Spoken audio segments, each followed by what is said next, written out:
آمن الرسول بما أنزل إليه من ربه والمؤمنون كل آمن بالله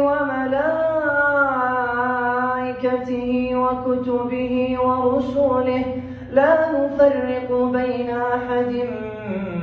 من رسله وقالوا سمعنا وأطعنا غفرانك ربنا وإليك المصير لا يكلف الله نفسا إلا وسعها لها ما كسبت وعليها ما اكتسبت ربنا لا